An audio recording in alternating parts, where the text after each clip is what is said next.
This is how many people here earn a living. They fill their tank with petrol for less than $1, then sell it on the black market in neighboring Colombia. This smuggler, who asked that we not use his real name, sells about 180 liters every week to middlemen who take it over the border. I do this out of necessity, to support my children, my family. This is what I live off of. There's no other work here. Poverty is widespread in this stretch of western Venezuela, and there are few jobs to be had. Service stations are often full of people filling expanded tanks, sometimes 2 to a car, and large capacity barrels. These smugglers may be small scale, but they're part of a massive network feeding fuel into a black market worth billions of dollars a year.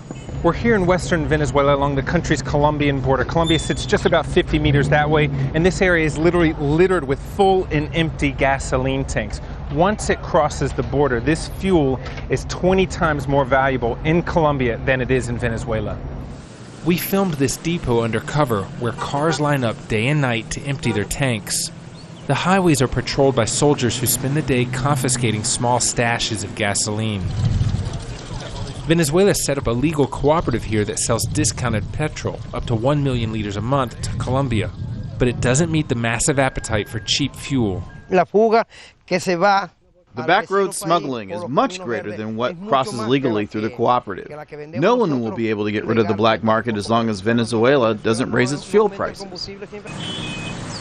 Although many Venezuelans realize the fuel subsidy is unsustainable, no political leader has dared to cut it, especially as inflation drives up prices on most other goods. The government has installed barcodes on cars meant to track fuel purchases and cut down on smuggling. But the trade continues with the complicity of soldiers and officials. When you go to the pump, you have to bribe a soldier and a government inspector so they'll let you fill an illegal tank like this. And for bigger trucks, it's more. Each big truck is worth $50,000. 10 to 15 of those cross every day. Imagine how much they pay.